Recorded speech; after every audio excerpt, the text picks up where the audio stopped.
शाम के 4 बजने वाले हैं। आप देख रहे हैं न्यूज 18 इंडिया। मैं हूं आपके साथ प्रीति रघुनंदन। बांग्लादेश में हिंदुओं पर हो रहे अत्याचार थमने का नाम नहीं ले रहे हैं। दुर्गा पूजा पंडालों और इस्कॉन मंदिर पर हमले के बाद अब रंगपुर में हिंदुओं को निशाना बनाया गया है। वहां आगजनी की घटना सामने आई है। हिंदुओं के घरों को फूंक दिया गया है। जो कट्टरपंथी अब तक पंडालों और मंदिरों को निशाना बना रहे थे, अब वो हिंदुओं की बस्तियों में घुसकर उन पर हमले कर रहे हैं, जिससे वहां रहने वाले हिंदू दहशत में हैं। बांग्लादेश पुलिस ने दावा किया है कि सोशल मीडिया पोस्ट से हिंसा भड़की है और बड़ी संख्या में लोगों ने वहां हमला किया था। वहीं हिंदुओं पर हमले के बाद बांग्लादेश के गृह मंत्रालय ने हिंसा प्रभावित इलाकों के पुलिस अधिकारियों का ट्रांसफर कर दिया है। तो 2 तस्वीरें आपको हम दिखा रहे हैं। रंगपुर की तस्वीर है जहां हिंदुओं के घरों को फूंका गया है। 20 ऐसे घर हिंदुओं के जो जला दिए गए हैं। मुश्किल में है हिंदू परिवार। दरअसल मंदिरों पर हमलों के बाद हिंदुओं के अब घर फूंकने का सिलसिला शुरू हुआ है। उपद्रवियों ने हिंदुओं के 20 से ज्यादा घरों को जलाया है। सोशल मीडिया के बाद कहा जा रहा है कि बवाल पूरा भड़क गया है। रंगपुर जिले में हिंदुओं के घरों में आग लगाई गई है।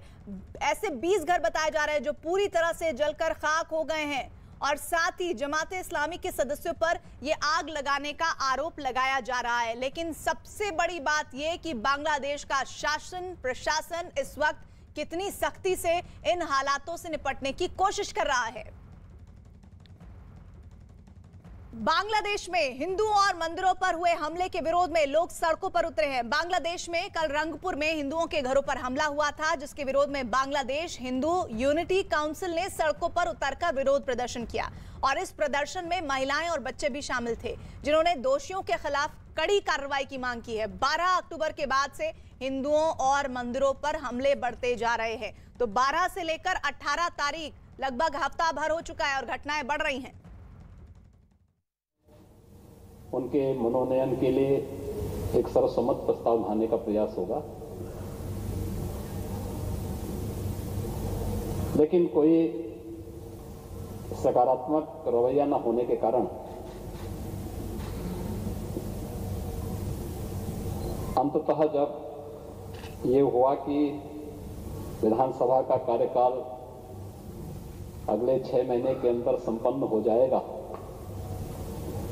अच्छा है कि हम लोग ही किसी युवा को यह दायित्व दें और मुझे प्रसन्नता है कि युवा के साथ साथ अनुभवी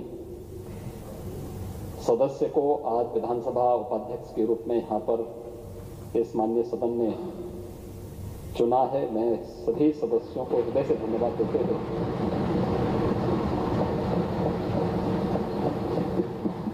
श्री नितिन अग्रवाल को हृदय से बधाई देता हूं। महोदय, संसदीय परंपरा है और मुझे लगता है कि इन सभी परंपराओं का पालन हम सब के लिए अपेक्षित भी है। आरोप प्रत्यारोप ये लोकतंत्र की शोभा है, लेकिन संवाद बाधित नहीं होना चाहिए। हमारे नेता विरोधी दल सज्जन हैं, संवाद में विश्वास भी रखते हैं, लेकिन दलीय अंतर विरोधों को झेलने के लिए अपने अंदर उतनी ताकत नहीं बटोर पाते और यही कारण है कि वे यहां आकर के नायासी संसदीय कार्य मंत्री से झगड़ पड़ते हैं।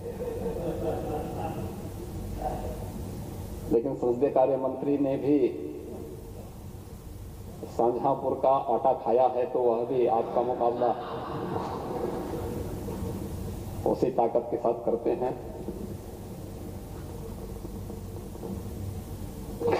कोतवाल से परेशान थे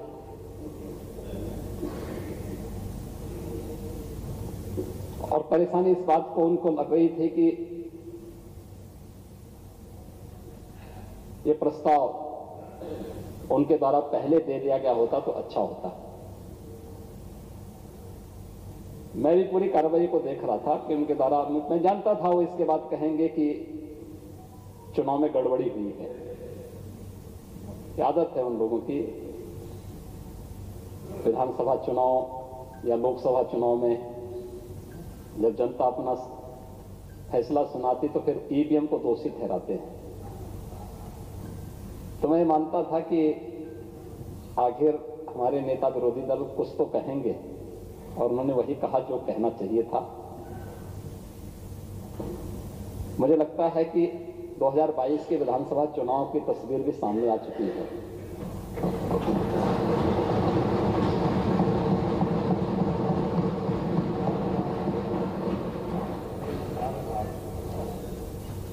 भारतीय जनता पार्टी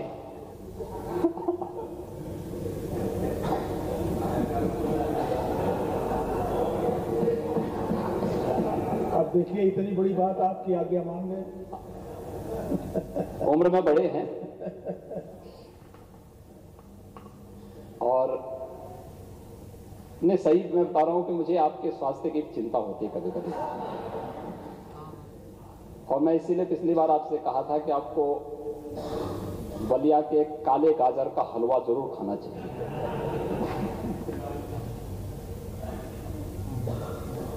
नहीं तो हमारे यहाँ पे जो बलिया के माननीय सदस्य हैं, उनसे मैं कहूंगा, सुरेंद्र सिंह,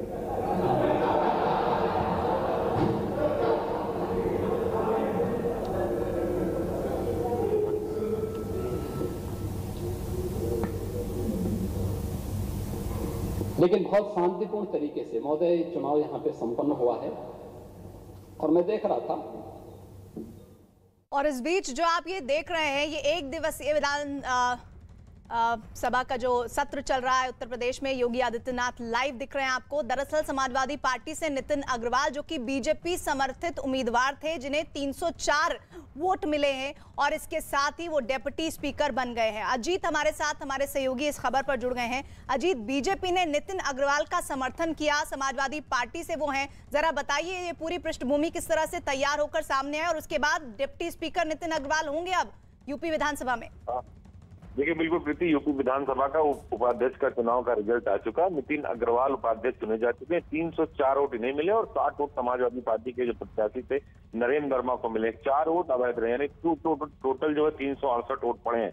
अगर रही बात पृष्ठभूमि की, तो नितिन अग्रवाल का जो बैकग्राउंड है वो समाजवादी पार्टी से, लेकिन बीजेपी से लगातार वो बीजेपी के टच में था और इस बार बीजेपी ने उन्हें अपना प्रत्याशी बना दिया। हालांकि समाजवादी पार्टी की तरफ से एक बैकवर्ड चेहरा नरेंद्र वर्मा को सामने लाएगा और उसके जवाब देने की कोशिश की गई, लेकिन जो पृष्ठभूमि थी, जो बीजेपी चाहती थी कि वो 2022 के चुनाव से पहले इस चुनाव को कराए। हालांकि 4.5 साल बीत गए और अभी तक उपाध्यक्ष का चुनाव नहीं हुआ था, लेकिन 2022 से पहले एक दांव और बीजेपी की तरफ से खेला गया और इसीलिए मुख्यमंत्री पूरे टाइम सदन में सुबह 10:30 बजे पहुंचे थे और अभी तक सदन में है, सदन को संबोधित कर रहे हैं। उन्होंने कहा कि समाजवादी पार्टी के लोग प्रत्याशी नहीं दे पा रहे थे, तो उनकी एक तरह से कहा जाए तो नैतिक हार है। तो अब कहीं ना कहीं योगी आदित्यनाथ या बीजेपी की तरफ से जो संसदीय दल है, उनका जो यहाँ की विधायक दल है, उसकी तरफ से बैठक किया गया सुबह 10:30 बजे और अब फैसला बीजेपी के पक्ष में। टोटल 304 इनकी संख्या और उतने वोट नितिन अग्रवाल को मिले। तो कहीं ना कहीं जो नैतिक जीत है बीजेपी को कहने के लिए, और दूसरी तरफ 2022 से पहले एक मैसेज देने की कोशिश है, क्योंकि जिस तरह नरेश अग्रवाल और नितिन अग्रवाल का हरदोई के आसपास दबदबा, जैसे जतिन प्रसाद को लाया गया एक ब्राह्मण के चेहरे के तौर पर, तो कहीं ना कहीं जाति और क्षेत्र के आधार पर भी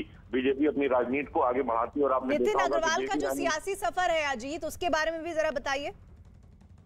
देखिए, बिल्कुल ये नरेश अग्रवाल के बेटे हैं और उत्तर प्रदेश में जब भी किसी की सरकार बनती है तो उसका हिस्सा जरूर होते हैं। राजनीति में कहा जाता है कि ये राजनीति के मौसम के वैज्ञानिक है। एक तो अजीत सिंह को कहा जाता था आरएलडी के, और दूसरे नरेश अग्रवाल है। तो इनको पता है कि सियासत में कब और क्या करना और कैसे करना है, तो उसको बखूबी ये निभा रहे हैं। तो अब कहीं ना कहीं एक राजनीतिक दांव बीजेपी को भी इसका लाभ है और नितिन अग्रवाल और नरेश अग्रवाल को भी लाभ है, क्योंकि जो व्यापारी वोट है वो इनके साथ जुड़ा हुआ पूरे प्रदेश में। तो इसका फायदा, राजनीतिक फायदा जो है वो बीजेपी आने वाले टाइम पर लेगी। और यही बात योगी आदित्यनाथ इस बात को बखूबी समझते हैं, क्योंकि मोदी जी ने भी ये कह दिया है, प्रधानमंत्री ने बनारस के मंच पर कहा था कि इस बार उत्तर प्रदेश का चुनाव योगी के नाम और योगी के काम पर होगा। तो सारी सियासत के जितने भी दांव पेच है वो योगी से होकर ही गुजरते हैं और सारे फैसले इस वक्त योगी आदित्यनाथ ले रहे हैं। प्रीति, तो मुख्यमंत्री योगी आदित्यनाथ ने साथ ही ये भी कहा है कि 2022 के चुनाव की तस्वीर आज इस डिप्टी स्पीकर के चुनाव के साथ ही साफ हो गई है।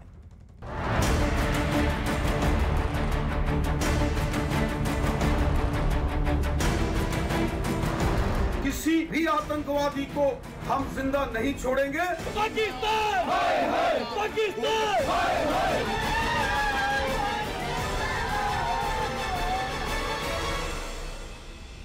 जम्मू कश्मीर के कुलगांव में आतंकियों ने एक बार फिर गैर कश्मीरी मजदूरों को निशाना बनाया है। आतंकियों ने कुलगांव के बनपो इलाके में बिहार के अररिया के रहने वाले 3 मजदूर राजा ऋषिदेव, जोगिंदर ऋषिदेव और चुनचुन ऋषिदेव को गोली मार दी, जिसमें 2 मजदूर राजा और जोगिंदर की मौत हो गई है, जबकि चुनचुन की हालत गंभीर है। कायर आतंकियों ने पिछले 24 घंटे में 4 गैर कश्मीरी लोगों को निशाना बनाया है और इस महीने अब तक 11 लोगों की हत्या कर चुके हैं। इस घटना के बाद बिहार के मुख्यमंत्री नीतीश कुमार ने उपराज्यपाल मनोज सिन्हा से फोन पर बात की है और आतंकियों के खिलाफ कड़ी कार्रवाई की मांग की है। इसके अलावा मुख्यमंत्री नीतीश कुमार ने मरने वालों के घर वालों को 2-2 लाख रुपए मुआवजा देने का भी ऐलान किया है। तो ये तस्वीरें आपको हम दिखाएं। दरअसल इस पूरे मामले में अगर आप समझे तो किस तरह से गैर कश्मीरियों को आतंकी निशाना बना रहे हैं, जो वाकई में बाकी भारत के लिए चिंता की बात है। और इस मुद्दे पर बात करने के लिए कांग्रेस नेता सलमान खुर्शीद साहब हमारे साथ जुड़ रहे हैं। खुर्शीद साहब, बहुत बहुत स्वागत है आपका नेटवर्क 18 पर। मेरा सबसे पहला सवाल यह है कि आतंकियों ने अब अपने तौर तरीकों को बदला है और अब जो गैर कश्मीरी हैं उन्हें टारगेट किया जा रहा है। इसकी असल वजह आपके नजर में क्या है? देखिए, आतंकवाद के जो कार्यप्रणाली होती है उसको समझने के लिए बहुत सूझबूझ से और एक व्यापक जानकारी सामने रखकर फैसले करने होते हैं।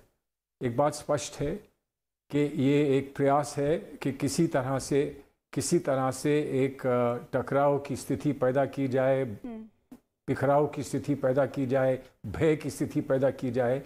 और ये जैसे आपने कहा, कायरपंथी का एक की पृष्ठभूमि है और इसके लिए मैं मानता हूं कि पूरा देश सिर्फ शोक ही नहीं मना रहा है, बल्कि आक्रोश है देश में, बड़ा कष्ट है, बड़ी पीड़ा है कि ऐसा हो रहा है।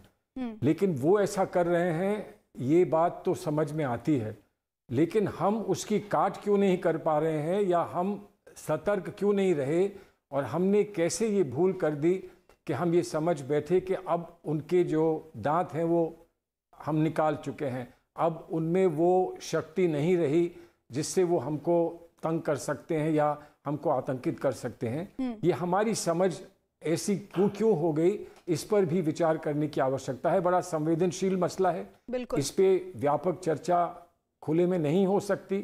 हम ये जानते हैं, समझते हैं इसमें राष्ट्र का, देश का हित क्या है, उसके लिए सब लोग एक मत हैं, उसमें कहीं दो राय नहीं।